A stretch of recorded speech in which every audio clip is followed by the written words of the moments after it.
Muy buenas noches a todos ustedes. Les damos la bienvenida al Congreso de la República y a una nueva jornada del ciclo de conferencias del programa Martes Democrático, organizado por la Oficina de Participación, Proyección y Enlace con el Ciudadano.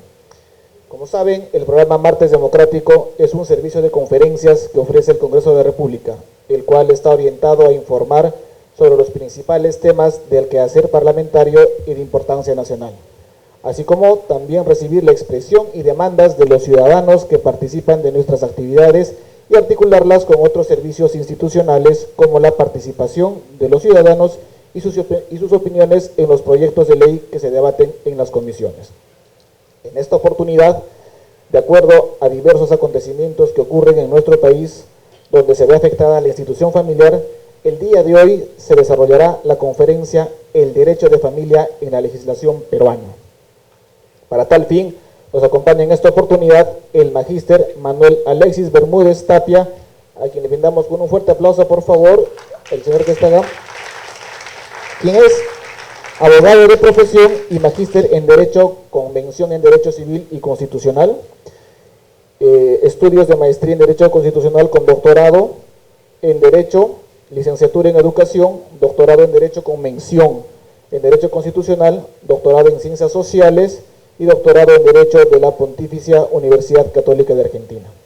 Antes de dar inicio a esta importante disertación, vamos a presentar el video de saludo del primer vicepresidente del Congreso de la República, el doctor Mario Medina Mantilla. Por favor.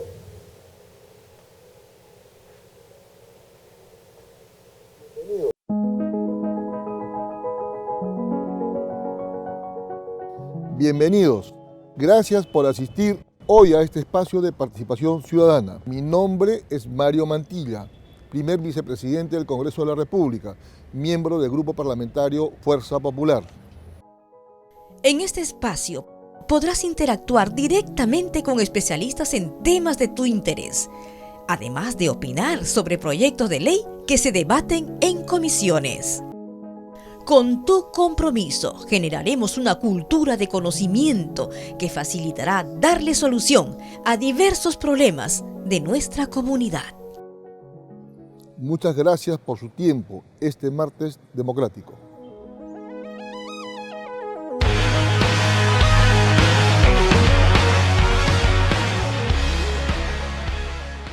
Manuel Alexis Bermúdez Tapia, por favor, a quien le dejamos en sus manos esta presente conferencia. Doctor, bienvenido.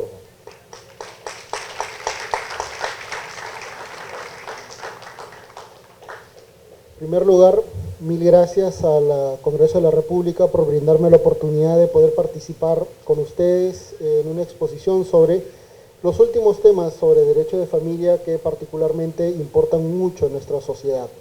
Y en segundo lugar, al doctor por la participación en esta oportunidad. Y bueno, vamos a comenzar con la exposición que eventualmente la voy a centrar para efectos de que todos nosotros podamos comprender cómo es que nuestra sociedad está evolucionando bastante, ¿correcto? Pero para poder vincularnos, porque evidentemente quien les habla viene de un ámbito académico un poco más técnico, porque los especialistas que observan el derecho de familia, que ven los problemas de familia, tienen una perspectiva sobre todo mucho más teórica, sobre todo mucho más aplicativa desde el punto de vista de la imposición de la ley en el ámbito jurisdiccional. Nosotros vamos a vincularlo de alguna manera mucho más a un contexto social, ¿correcto? Pero permítanme para comenzar un gran elemento que une primero a los legisladores, segundo a los operadores del derecho, que pueden ser abogados, que pueden ser especialistas en la materia, que pueden ser jueces y que inclusive pueden ser, ¿qué cosa?, estudiantes de derecho, y finalmente a la misma sociedad, ¿correcto? Señores, un gran detalle.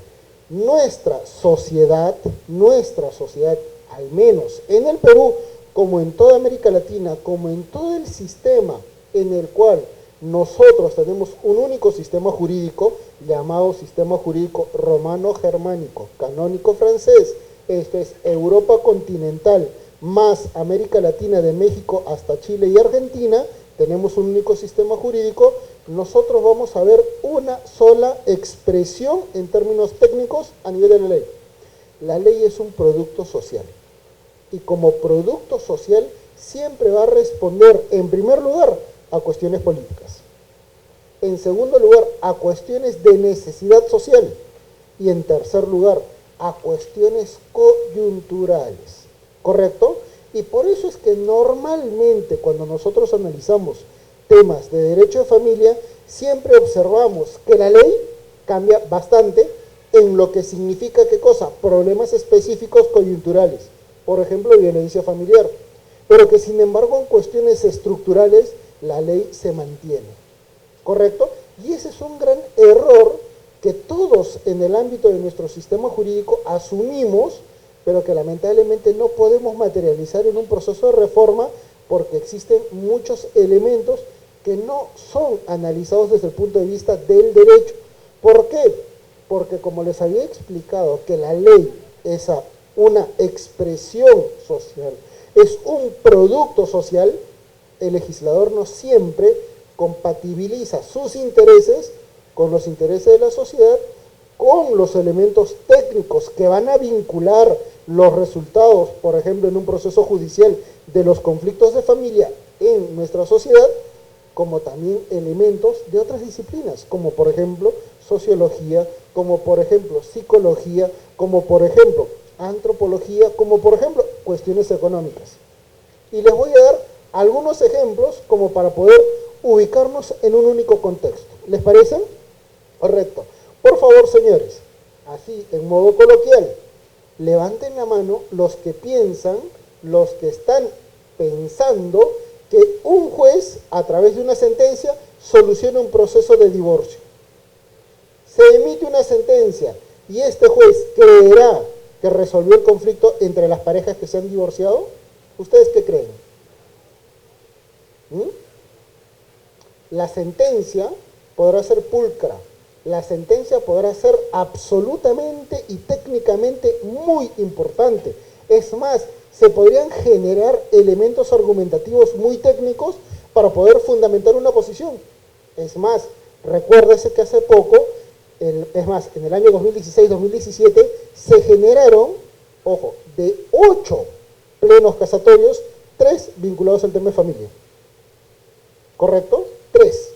Bajo esa perspectiva, entonces, ¿ustedes por qué creen que los jueces, cuando emiten una sentencia, creen que han solucionado un problema de familia? Creen que han solucionado el problema del esposo que se acaba de separar de la esposa, sin importar la situación, sin importar finalmente tampoco cómo se van a relacionar después. ¿Realmente ustedes creen que ese juez está en lo correcto? Ahí estamos en lo cierto. Lamentablemente esta perspectiva nos dice que estamos evaluando mal el derecho de familia. ¿Y por qué estamos evaluando mal el derecho de familia? Porque creemos que la ley como producto social soluciona estos problemas. Y lamentablemente la ley no siempre responde a nuestras necesidades como persona, no siempre responde a nuestras necesidades como comunidad, ni tampoco responde a nuestras necesidades en el ámbito político, cultural, social.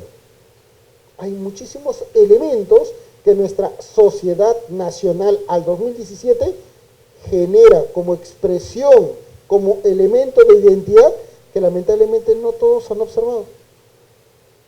Y les voy a dar ejemplos, y disculpen la referencia, pero esto es una cuestión más que todo para que ustedes puedan entender y vincular a su propia realidad lo que les voy a decir. ¿Correcto? Por ejemplo, señores, ¿cuántas veces ustedes habrán escuchado la expresión: yo soy la catedral y no importa que mi marido tenga capillitas? ¿Han escuchado? Segundo, ¿cuántas veces ustedes han escuchado en sus relaciones familiares, en sus relaciones personales, hasta en la combi, eventualmente, porque a veces grita la gente, ¿correcto? ¿Esa es tu pareja? ¿Que no podías conseguirte algo mejor? Mejora la raza. ¿Han escuchado? ¿No? ¿Qué significa mejorar la raza? Búscate una pareja con cola. Así es. Entonces, fíjense. Segundo, tercer ejemplo, señores, ¿correcto? Tercer ejemplo. Ten un hijo. Los hijos solucionan los problemas en el hogar. Fíjense que estas expresiones coloquiales nos dicen que en primer lugar nuestra sociedad está cambiando. Nuestra sociedad está cambiando. Y está cambiando a un nivel absolutamente diferente. Por ejemplo, hoy por hoy es muy usual que los jóvenes convivan antes que se casen. ¿Sí o no? Segundo elemento representativo. Hoy por hoy los jóvenes dicen, no importa si me separo, al menos ya aprendí, ya sé qué significa, ya sé cómo es. Tercer elemento, hijo. Oye, ya tienes un hijo con María, ya tienes un hijo con Felipa, ya tienes otro hijo con Isabel, ¿y ahora te vas a casar con una cuarta? ¿Cuántas veces ustedes han visto, han observado, hasta en la misma farándula, que las personas tienen relaciones personales, llámese amoríos, llámese relaciones formales, que les duran semanas, a veces hasta días, o de repente a veces solo sábado y domingo? ¿Sí o no? El famoso choque-fuga. Amigos con derecho. Claro, si somos abogados, evidentemente somos amigos con derecho. Pero, un momentito, nuestra sociedad está cambiando, ¿sí o no? Pero ahora permítame elevar nuestro elemento técnico, ¿correcto?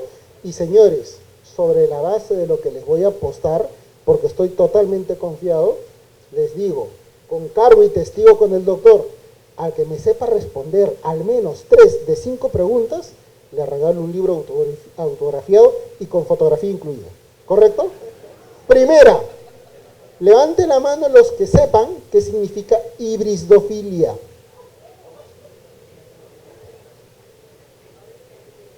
Va uno, ¿eh?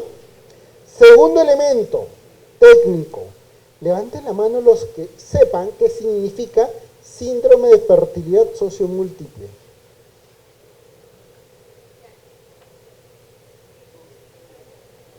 No, ni en Google está. Tercer elemento, levanten la mano los que sepan qué significa síndrome de Medea. Síndrome de Medea. Medea. Síndrome de Medea. Cuarto elemento, señores, y por favor luego me lo repiten porque me voy a olvidar de hecho. Cuarto elemento, síndrome de Munchausen. Y una facilita para que vean que soy buena gente.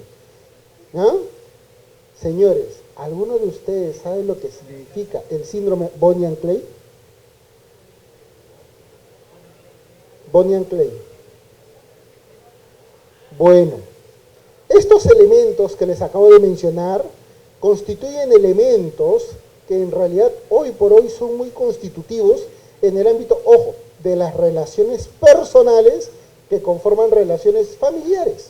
Porque no estamos hablando de personas amigas, estamos hablando de personas que conforman una relación o de pareja, o una relación matrimonial, o una relación convivencial, o en una estructura de familia. Y la cuestión es, pero doctor, ¿qué tienen que ver esos elementos con el análisis de lo que nosotros vamos a debatir en la actualidad? En primer lugar, porque es una trampa mía hacia ustedes. Porque con los elementos que les acabo de exponer, con lo que se han reído un poquito, ya he captado la atención de ustedes. Pero lo que ahora vamos a debatir es un elemento sumamente importante porque genera, ¿qué cosa? Mucho impacto social. Señores, hoy por hoy, la violencia familiar, sí o no, es un elemento muy representativo en nuestra sociedad. ¿Ustedes qué creen? Hoy por hoy, inclusive los niveles de violencia familiar se han elevado a tal nivel que tenemos feminicidios, que tenemos muchísimas circunstancias en las cuales la violencia es una característica prácticamente nacional. ¿Sí o no?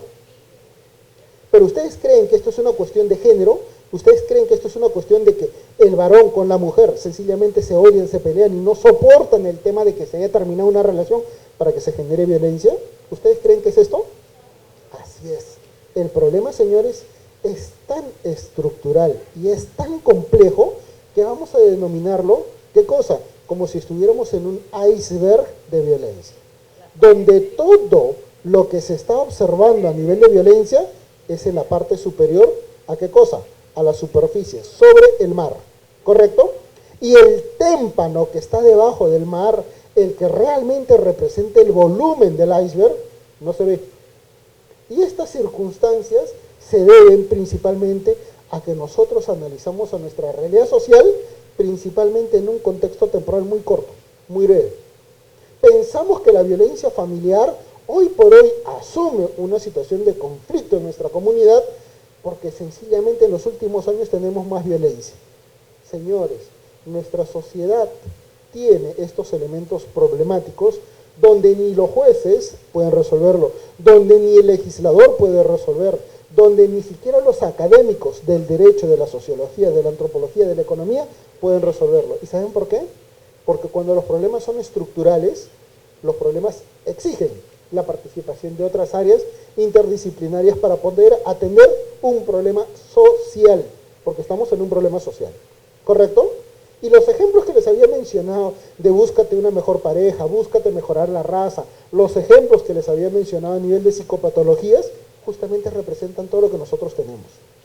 Hoy por hoy se aduce que el tema de violencia familiar es un tema de violencia de género. Claro, el hombre es el único que agrede a la mujer, por eso es que hay feminicidio. Y ustedes dirán, ¿eso es real?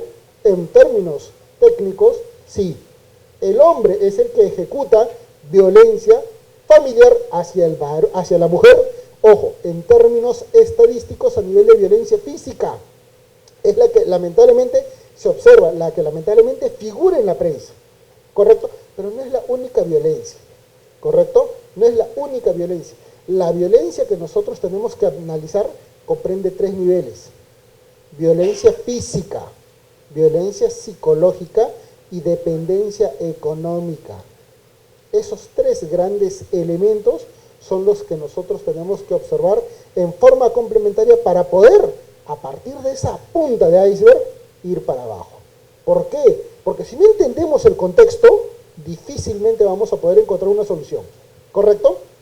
Y en estas particularidades, permítanme explicarle un elemento, señores. Nosotros somos una sociedad violenta, no por los últimos años. Nosotros venimos cargando muchísimos problemas emocionales, psicológicos, legales, sociales, desde hace muchos años. Y adivinen, ¿desde cuándo provienen nuestros problemas a nivel técnico, a nivel jurídico, a nivel sociológico? Nuestros problemas provienen desde la finalización de la Segunda Guerra Mundial. Y ustedes dirán, ¿y qué tiene que ver la Segunda Guerra Mundial con nuestra realidad? Mucho. Nosotros somos un país que va a entrar próximamente a tener 200 años, a tener un bicentenario, ¿correcto? Pero recién nos estamos formando como Estado-Nación, recién. Cualquier constitucionalista se los podrá decir. ¿Por qué? Porque existen elementos materiales que lamentablemente no nos han permitido generar una estructura de identidad de país, ¿correcto? De lo contrario, nosotros que adoramos a los incas con su pasado histórico, no rechazaríamos a la población indígena, ¿correcto? Un segundito. Hay que apagar esto.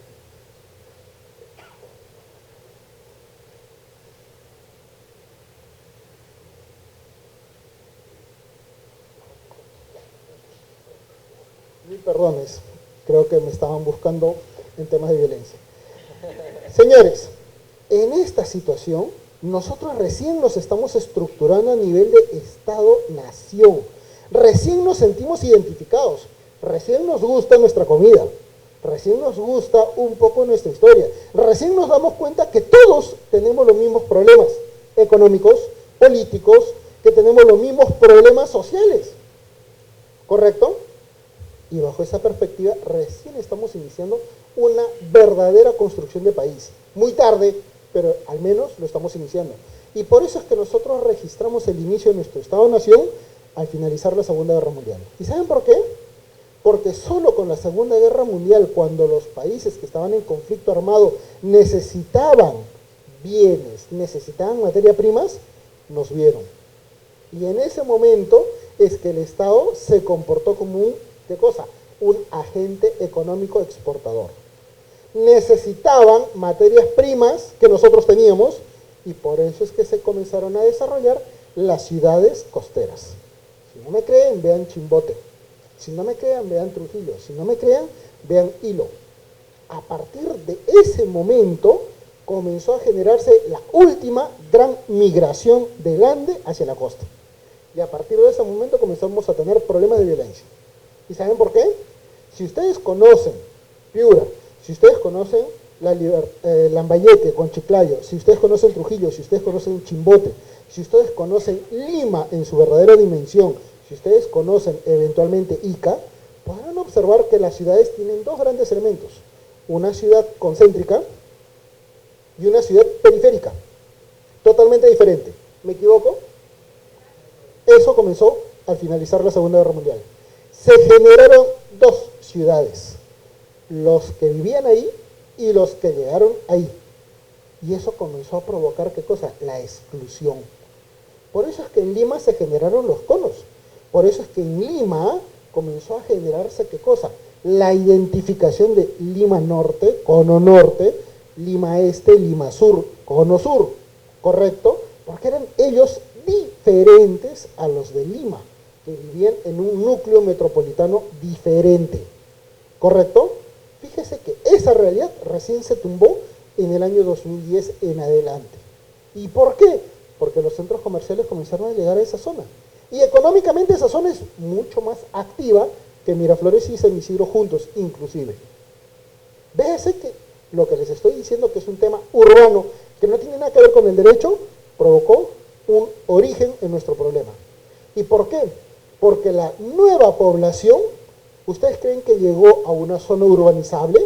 ¿Ustedes creen que llegaron a una zona que tenía agua, luz, desagüe? No. Se comenzó a vivir como se podía, como se eventualmente se debía. No habían servicios públicos.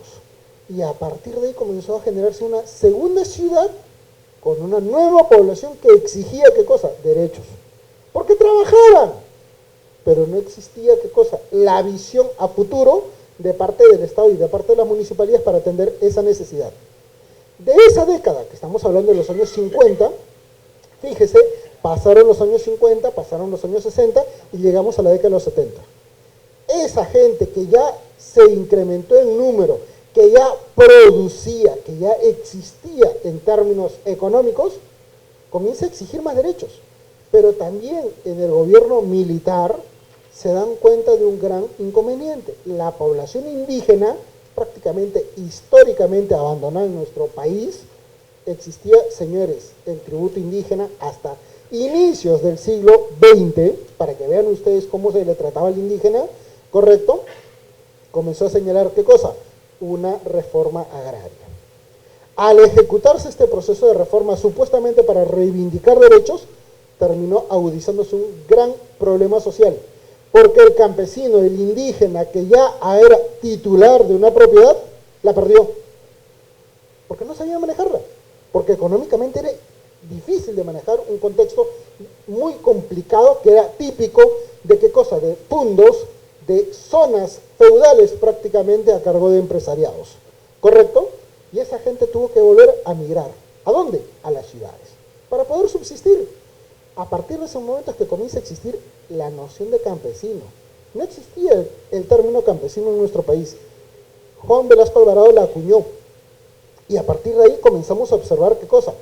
Además de nuestros procesos de exclusión social, el origen del racismo y de la discriminación. A partir de ahí comienza. Antes el término cholo no era tan despectivo. El término cholo se comenzó a utilizar para identificar al indio que había perdido tierras. Y ese problema de exclusión social lo mantenemos ahora. Y si no me creen, salgan a la calle. A la misma avenida Bancay, cuando es hora punta, todo el mundo cholea, ¿sí o no? Todo el mundo negrea. Todo el mundo maltrata a todo el mundo, ¿o no? Y claro, como vivimos en una zona de un país nórdico, todo el mundo tiene ojos celestes, mide 2 metros y es rubio, y te dicen cholo.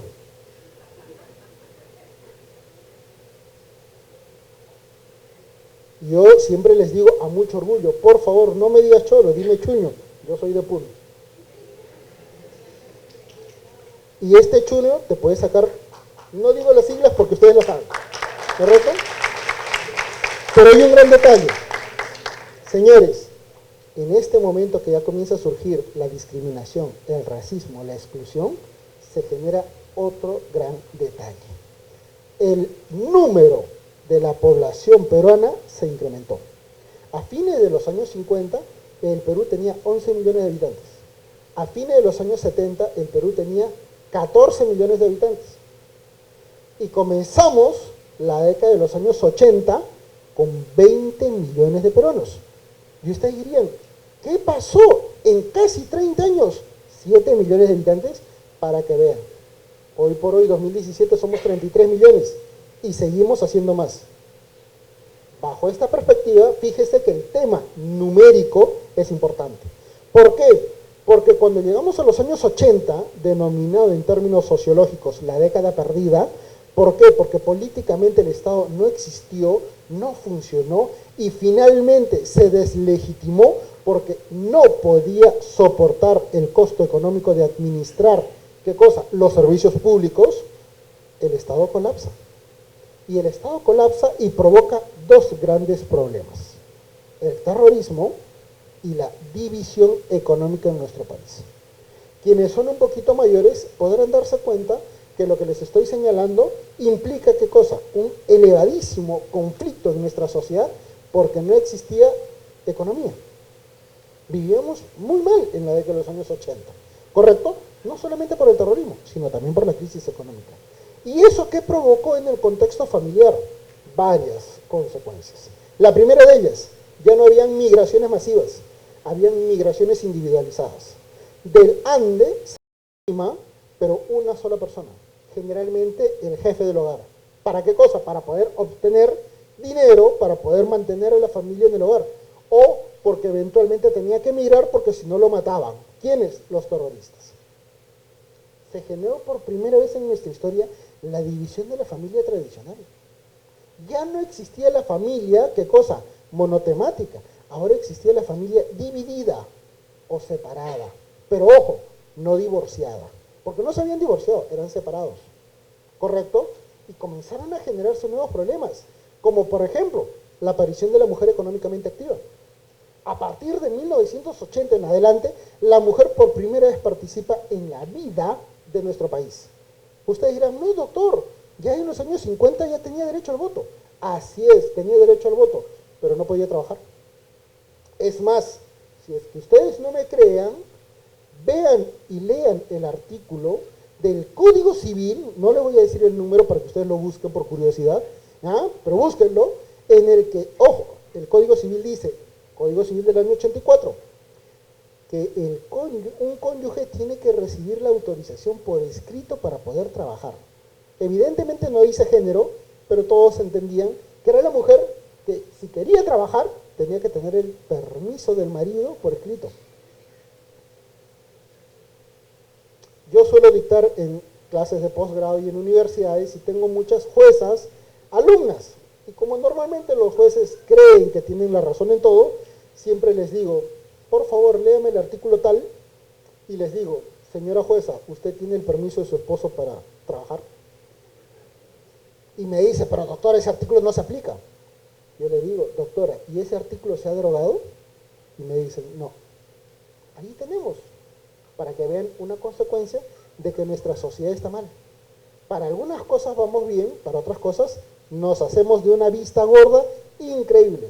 Puede pasar un buque y no nos damos cuenta, porque somos así. Pero estos problemas vienen de antes, ¿correcto? De antes. Véase, 1980, en esta década, ya los servicios sociales habían colapsado.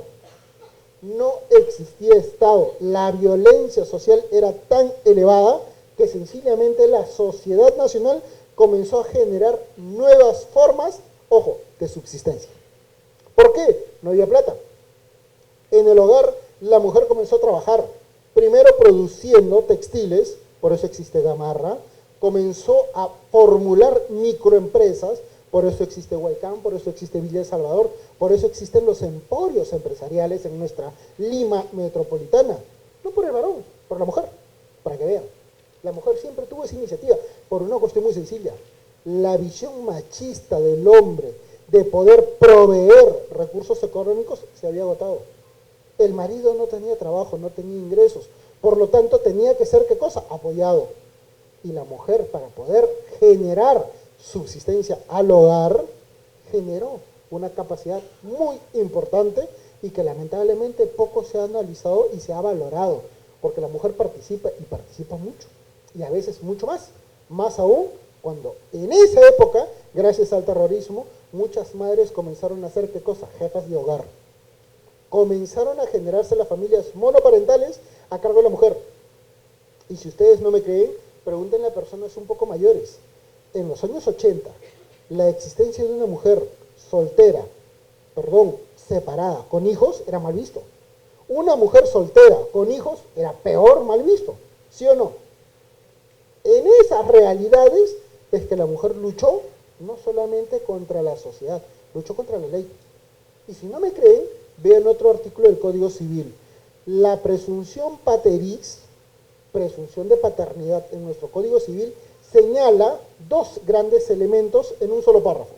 El primero de ellos, se presume que el hijo de mujer casada es del marido.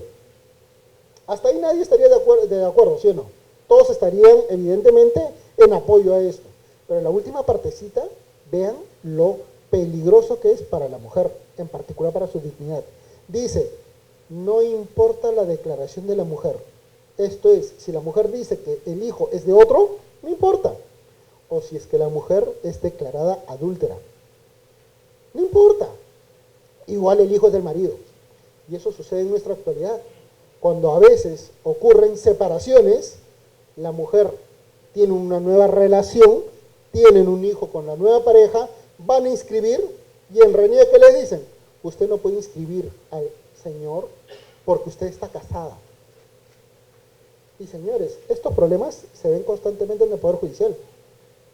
Y es un problema lamentablemente técnico, porque no se necesita mayor conflicto. Muchas veces las separaciones son prolongadas. Por lo tanto, corresponde preguntarse, si están tanto tiempo separados, ¿por qué no se divorciaron? Porque sencillamente no quieren. Porque a veces cuando se van a un proceso judicial, el juez pregunta y le dice a la señora o le dice al señor, señor, señora, ¿por qué no le concedió el divorcio si están separados mucho tiempo? Eventualmente usted ya tiene nueva pareja, tiene hijos. Eventualmente el señor o la señora ya tiene hijos con otra pareja. ¿Por qué no le permite divorciarse y economizan costos y se divorcian mucho más rápidamente? Y siempre hay uno que dice, no, no quiero. ¿Pero por qué no quiere? Si yo me divorcio y le doy el divorcio a esa persona, pero nunca le dicen nombre, eso, ¿no? ¿Qué pasa? Eso se casa con su pareja y va a ser feliz. No quiero, pues. Esa situación que parece tonta, lamentablemente es la que se observa constantemente a 6 cuadras de acá, en el Poder Judicial. Y ante esa situación, por más que quiera el juez convencerlos, no pasa. Y se tiene que hacer un proceso judicial de 1 año y medio para declararlos. Porque encima que ambos ya tienen nuevas parejas, las partes dicen, seguimos estando juntos. ¿Y por qué no se quieren divorciar? Pues no quieren, pues. ¿Para qué vas a ser feliz, maldito? Y en esas realidades nosotros tenemos que ver nuestro pasado. Si ya vemos que en los años 80 estábamos mal, vean qué pasó en los años 90. En los años 90 surge en términos sociológicos la denominación de la cultura combi. ¿Qué significa cultura combi? Significa la flexibilización de valores. Ojo, todo tipo de valores. Valores morales, valores económicos, valores legales. La misma ley se interpreta a la mitad. ¿Correcto? En esa época se denominó cultura combi. ¿Por qué? Porque hasta ese momento existían los ícaros, lo que significa una especie de metropolitano, pero de esa época. Los buses grandes, buses que paraban en paraderos oficiales. ¿Correcto? ¿Y qué pasó? La combi revolucionó eso. Porque primero, el chofer no tenía brevete. No importaba. El cobrador era su hijo, menor de edad. No importaba. A veces, inclusive con uniforme. ¿Ah? No tenía ruta. Y la primera ruta que existió fue, ¿qué cosa? La Marina Javier Prado. ¿Ah? Y por eso se denominó cultura combi.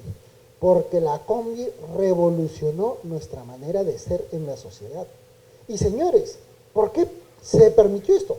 Porque se dieron normas, tanto a nivel municipal como a nivel del propio Ministerio de Transportes, ¿para qué cosa? Para decir, como la sociedad está mal y el Estado no puede proveer servicios, que la sociedad asuma, ¿qué cosa? Estos servicios. Y por eso es que se permitió el uso de combis, prácticamente cambió nuestra ciudad. La ley, que era obligatoria para todos, se interpretó a la mitad. Es más, si no me creen, vean, señores, para legitimar el ingreso de los ticos, se tuvo que, ¿qué cosa? Que hacer vista gorda a la ley que decía que los taxis de servicio público tenían que pesar mínimo 1 tonelada y los ticos no pasan de 600 kilos. No pasan. 2 gorditos nos subimos ahí y no caminan. Segundo ejemplo, se dijo en la ley, tiene que haber, ¿qué cosa? Cinturón de seguridad. Las mototaxis tienen cinturón de seguridad. ¿Cuándo han visto una mototaxi con cinturón de seguridad? ¿Para qué sirve? Para que vean que la ley no se interpretó conforme sus propios parámetros. ¿Por qué? Porque el Estado no se daba abasto para brindar servicios públicos y permitió que la sociedad atienda sus propias necesidades. Y esta cultura combi va calando en otros niveles, ¿correcto? Va modificando la percepción de la persona respecto a sus relaciones personales. Si ustedes no me creen, vean cómo Lima cambió en los años 90. Y ustedes que viven en determinadas zonas, conocerán que en cada distrito de la Gran Lima hay zonas en las cuales hay unos edificios maravillosos antisísmicos. ¿Sí o no? Y que tienen una inicial llamada H. ¿Correcto? Y son edificios bastante conocidos en determinadas zonas que son concurridos masivamente y por horas. ¿Sí o no? La cuestión es, ¿por qué? Porque a partir de ese momento ya la sociología comenzó a estudiar ¿qué cosa? El cambio y la transformación de la mujer. La mujer que ya trabajaba una década antes comenzó a sentirse independiente. Primero, porque era viuda. Segundo, porque estaba separada. Tercero, porque estaba libre y trabajaba. ¿Y eso qué provocó?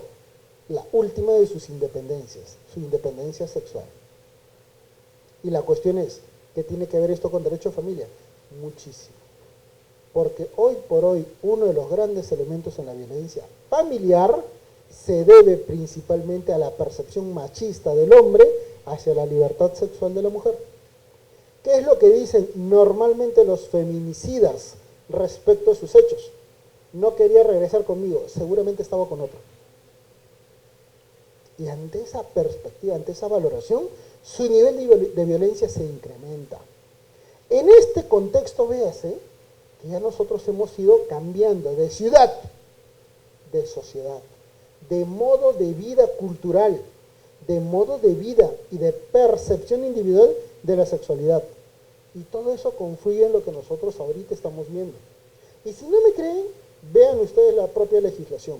La legislación de violencia contra la mujer se promulga en el año 2000.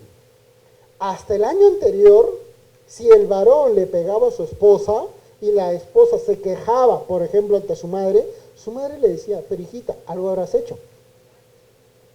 La culpa era de la mujer. Es más, vean ustedes, hasta el año 2004, estamos hablando de hace poquito, hace 14 años, el violador tenía la posibilidad de casarse con la víctima para evitar, ¿qué cosa? Una condena. Hasta el año 2003, la violencia, según el Código Civil, era exigido para que sea reiterativa. Esto es, yo tenía que sacarle la mugre a mi mujer varias veces a la semana y al mes para dejar evidencia. Porque si no, no era violencia considerable para pedir, ¿qué cosa? La separación de cuerpos o el divorcio.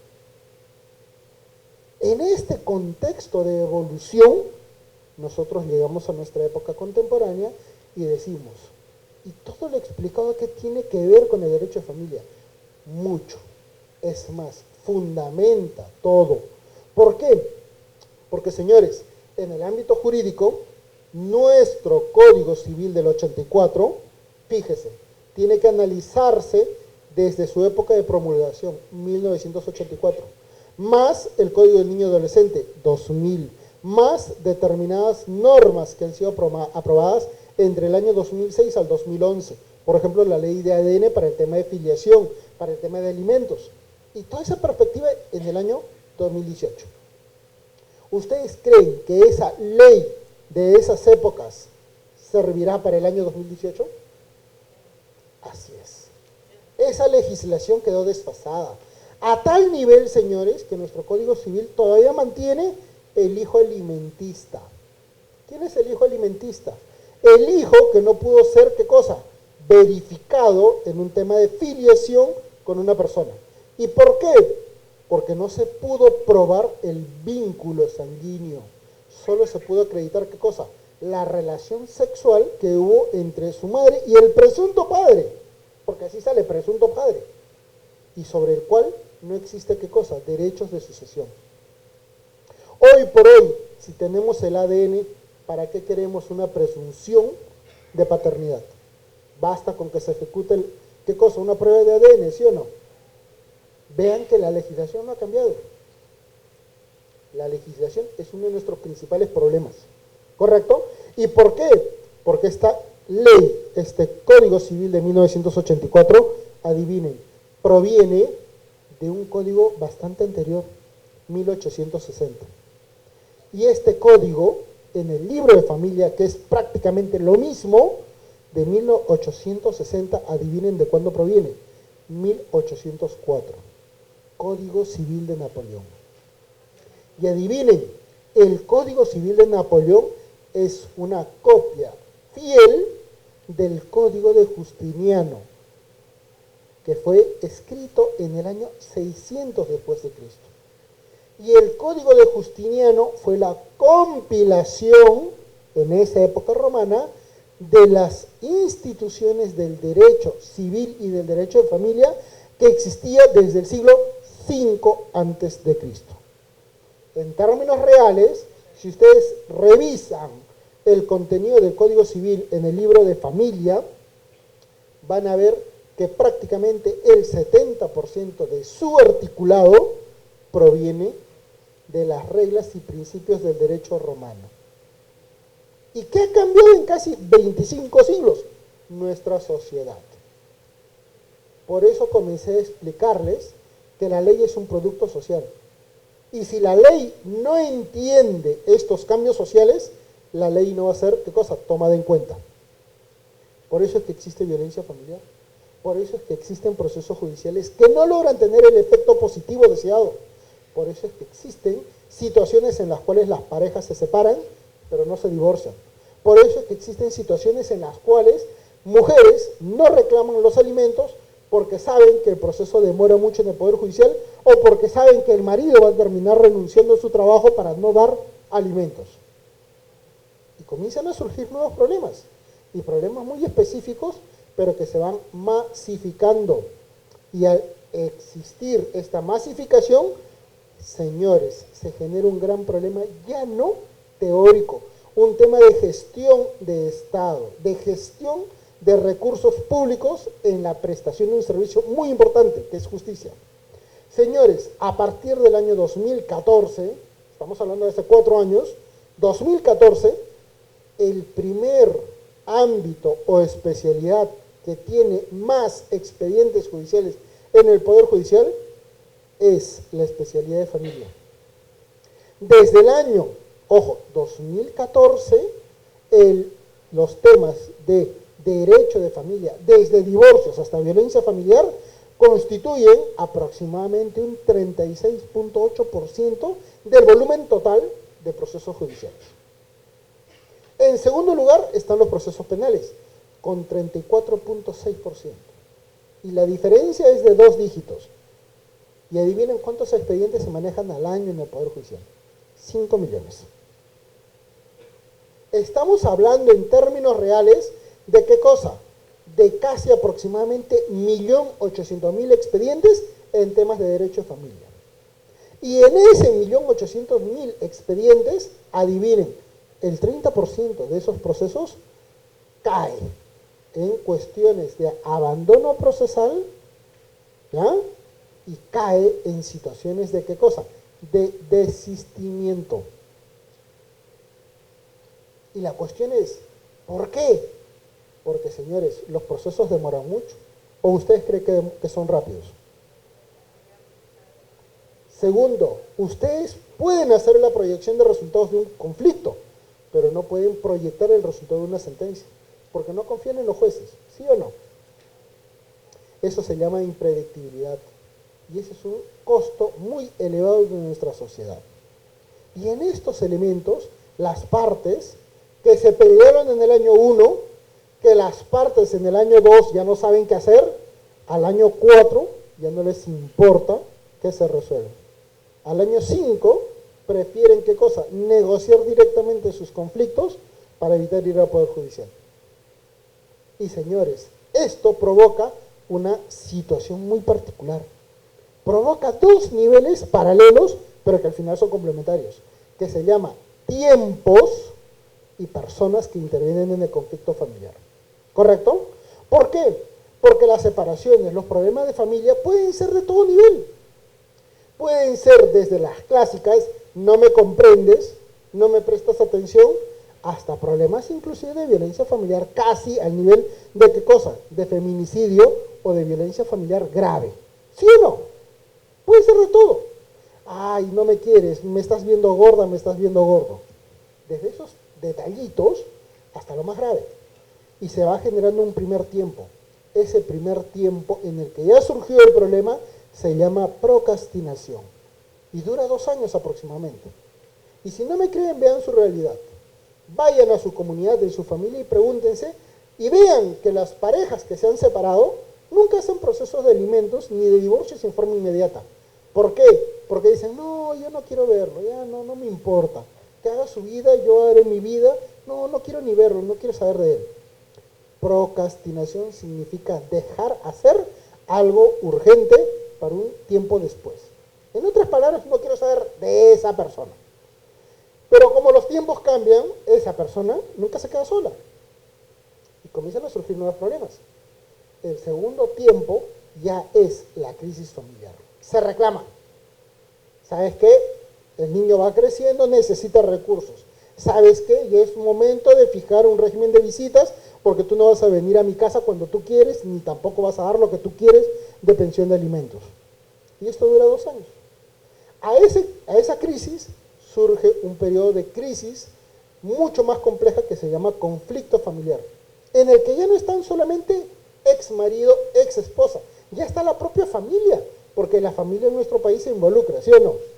Están los papás, están los hermanos, ¿o no? Porque nosotros vivimos en familias nucleares. ¿Qué significa? En las cuales participan varios integrantes de nuestra familia en nuestros propios asuntos personales. Y si no me creen, vean ustedes cómo pasan los cumpleaños. ¿Acaso ustedes la pasan solitos, celebrándose y cantando feliz cumpleaños para mí? No, ¿sí o no? La pasan en familia. Y la familia por lo general es amplia, porque esa es nuestra característica como sociedad latinoamericana. Todos, desde México hasta Argentina, la pasamos igual. Pero esta situación, señores, permite generar ¿qué cosa? Que este conflicto inicial de 2 personas se extienda más. Y en esta realidad ya estamos hablando de un conflicto familiar. Y que claro, como nunca se llega a una solución, porque las partes se odian, se genera el proceso judicial. Y fíjese que cuando ya se genera el proceso judicial, nunca se genera un único proceso judicial. A la demanda de alimentos, que es la inicial, siempre el demandado presenta ¿qué cosa? Un régimen de visitas o un pedido de ¿qué cosa? De tenencia. ¿Para qué? Para estar igual, tas con tas. Para poder equilibrar la cosa. Y claro, como nunca va a haber una solución, que sigue después? Proceso de violencia familiar. Y como las partes siguen peleadas y siguen enemistadas, ocurren situaciones especiales. Sustracción de menores, violencia familiar, eventualmente, ¿qué cosa? Omisión de alimentos. ¿Sí o no? Y claro, como ya han pasado 6 años, 7 años y ya se cansaron, dejan de pelear y generan ¿qué cosa? La última etapa. en la cual ellos mismos solucionan sus procesos. Y se genera al final el último proceso, el divorcio. ¿Por qué? Porque ya tienen una nueva pareja, pues. Y la nueva pareja le dice, oye, ¿y cuándo te vas a divorciar si es que ahora supuestamente tú me amas? Yo soy el amor de tu vida, pero tú sigues casado con otro. Esta realidad es la que nosotros tenemos pan de cada día. Y en el otro lado de la balanza vemos el tema de las personas. Les comenté, inicialmente son solo dos los que generan la crisis familiar y el conflicto familiar. Dos, marido y mujer o pareja o conviviente, ¿correcto? Cuando ya el nivel se incrementa, surgen tres. Los ex, que han sido pareja, los hijos, porque se pelean cuestiones vinculadas a los hijos a nivel de alimentos, a nivel de tenencia, a nivel de régimen de visitas, ¿correcto? Y cuando ya la cosa se agudizó, ya intervienen más personas. Vienen los abuelos, vienen los tíos, eventualmente los nuevos hijos. Las personas que se separan hoy, año 2018, siempre piensan que se van a quedar solas. Y lamentablemente ese es un error. Porque al año 2019, al año 2021, al año 2030, ya tienen otra familia. ¿O es que ustedes quieren vivir solitariamente siempre? Entonces, esa perspectiva, señores, no es vista ni por el legislador, ni por el juez, ni siquiera es vista desde el ámbito de la teoría legal, porque la teoría legal no estudia la sociedad. Quien estudia la sociedad es la sociología, la antropología, la economía. Y así, todo lo que les he explicado me permite señalar, señores, la violencia familiar es un problema complejo, estructural, porque hay varios elementos. Cuestiones sociales, la exclusión, las clases sociales. ¿Correcto? Nosotros discriminamos a todo el mundo. Por eso es que no te puedes juntar con determinadas personas, porque no son de tu círculo social. Por eso es que en nuestro país, si ustedes van a determinadas zonas, como por ejemplo discotecas, hay una clasificación desde VIP, recontra VIP, recontra VIP y chusma. ¿Sí o no?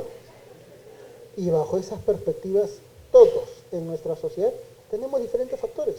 Los temas culturales. Comenzaron a ver, ¿qué cosa? Desde 1990, las famosas denominaciones. Mi compromiso y mi bendición. ¿Han escuchado? Tienes tu compromiso, tu pareja, pero ¿por qué no te casas o convives? No, porque está casado, pues, solo que su mujer vive en otro lado. Por eso se llama compromiso. No es por otra cosa. Oye, pero ¿por qué no es conviviente? ¿Por qué no es tu esposo? No, es que está casado con otra. Yo también, pero bueno, no importa. ¿Y por qué se llama bendición? Porque a veces no conocen del Padre y es un milagro que haya vivido. Y en estas realidades, señores, los procesos judiciales son los que más abundan en el Poder Judicial. Y esto no se va a solucionar con una ley. No se va a solucionar con un simple proceso judicial. No se va a solucionar con una acción del Estado.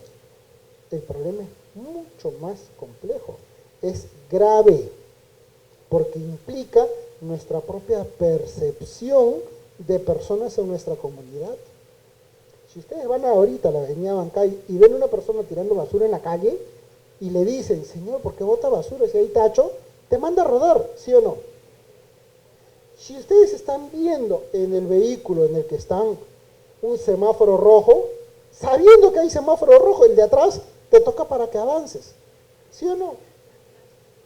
Esa sociedad es la que finalmente busca un desfogue. Y lamentablemente ese desfogue, ¿dónde lo encontró? En las relaciones personales. Por eso es que se generan estas situaciones de violencia constantes que vemos a cada rato. Pero señores, no solamente está una cuestión de violencia que percibimos de afuera, también es una percepción también que percibimos desde acá. Y si no me creen, les voy a dar ejemplos. ¿Recuerdan ustedes el caso de Loco Calama?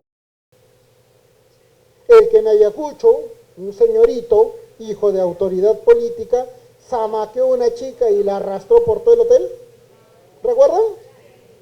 Esa chica terminó, ¿qué cosa? Como heroína, ¿sí o no? Ni una menos, ¿sí o no? Bueno, les comento, señores, esa señorita tiene un proceso penal abierto en Ayacucho. ¿Y saben por qué? Porque mintió. Se generó un certificado médico de lesiones graves. Y adivinen quién firmó ese certificado médico. Un nutricionista. Delito contra la fe pública. Segundo, adivinen, esa víctima, adivinen hasta cuándo siguió con su pareja, ese loco Calato. Hasta después de 1 año y medio de los hechos. Y adivinen quién terminó esa relación, el loco Calato. El loco Calato presentó ante el expediente, porque el proceso judicial de violencia seguía, ¿qué cosa? Que seguían siendo pareja. Y la terminó porque era extorsionado por esta señorita. Si no me creen, por favor revisen en la web los periódicos de Ayacucho. Es Vox Populi. Y adivinen, un elemento más. Esa señorita, cuando conoció al loco Calato, 1 año antes había sido su abogada en Lima por violencia familiar por la primera mujer de ese loco Calato. En otras palabras, esa señorita conocía que esa persona era violenta con sus parejas y que tenía problemas mentales. Porque encima fue declarado borderline, que significa un poquito, ¿qué cosa? Por debajo de la capacidad mínima de ser inteligente. ¿Estamos? Entonces, ante esas realidades, ahí la perspectiva cambia, ¿no? Esa señorita sabía que su pareja era violenta. Y ahora les voy a explicar las psicopatologías. ¿Recuerdan lo que les dije de la hibristofilia? La hibristofilia es una patología que proviene del síndrome de Bonnie and Clyde. ¿Cuál es el síndrome de Bonnie and Clyde? Es la patología por medio del cual una persona, varón o mujer, se gusta, se relaciona con personas de mal vivir, delincuentes. ¿Correcto? Delincuentes. Pero la hibristofilia es una patología peor, porque estas personas buscan relacionarse con personas tóxicas.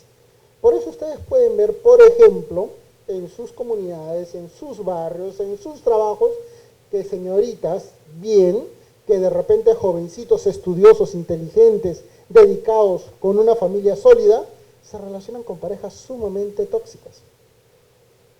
Mientras que ellas buscan, y disculpen los términos, al borracho, al mujeriego, al bandido, al pendejo, ¿sí o no? Los chicos que buscan a la chica que prácticamente ha sido con una imagen muy negativa en la comunidad, ¿sí o no? Esa perspectiva nos permite señalar que esa patología describe una situación de necesidad.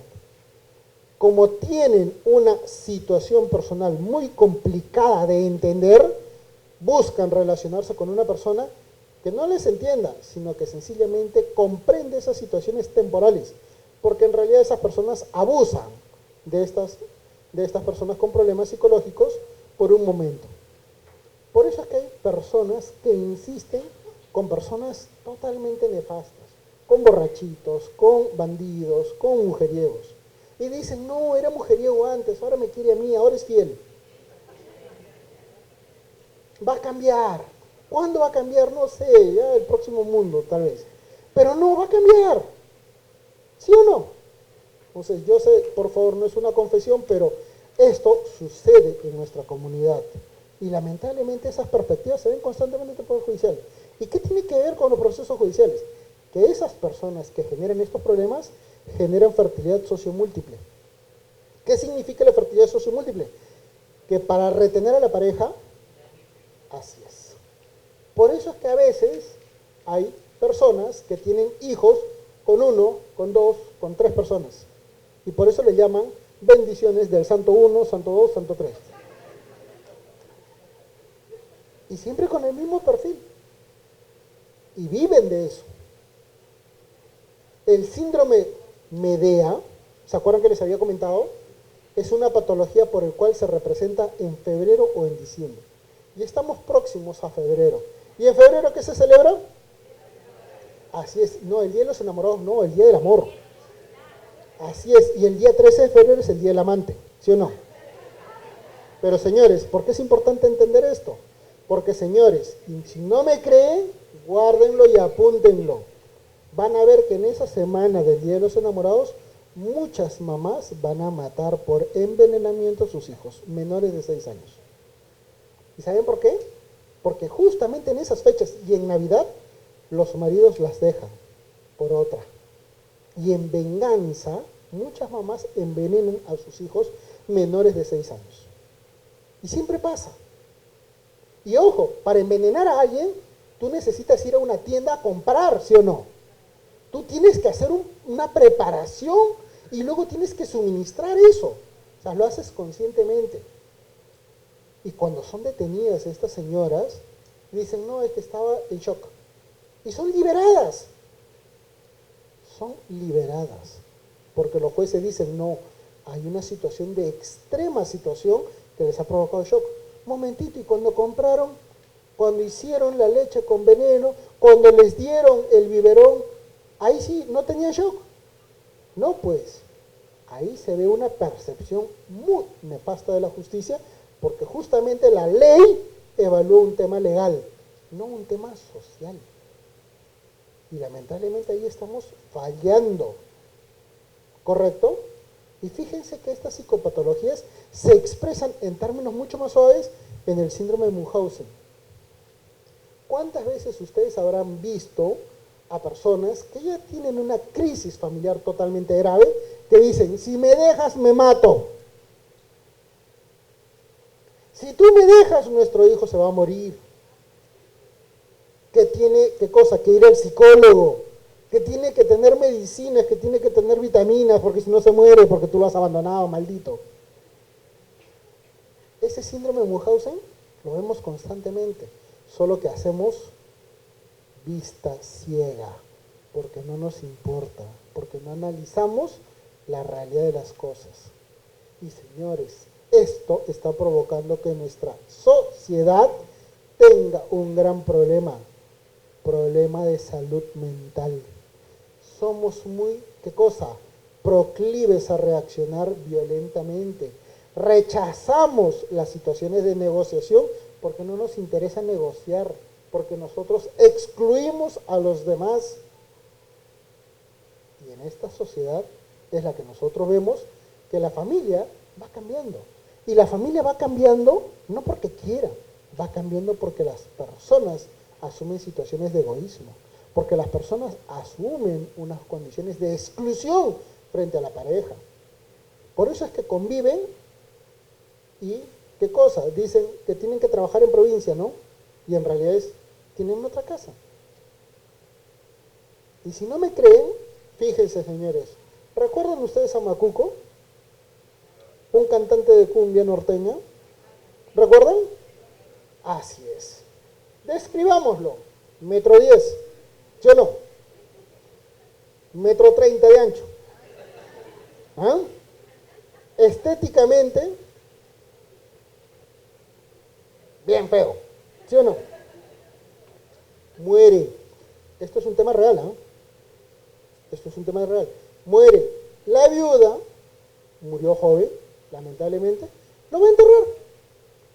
Y mientras le está haciendo, pues, el velatorio en su casa, se aparece una mujer de negro, llorando. Y le dice, ¿y tú? ¿Quién eres? Su mujer. ¿Cómo? Yo soy la mujer, estás en mi casa. Con él yo he vivido 20 años. Bueno, él es mi marido y yo he vivido con él 18 años. Bueno, estamos en una situación lamentable, te han engañado a ti, me han engañado a mí, ya pues, ni modo, siéntate. A las 2 horas, tercera mujer,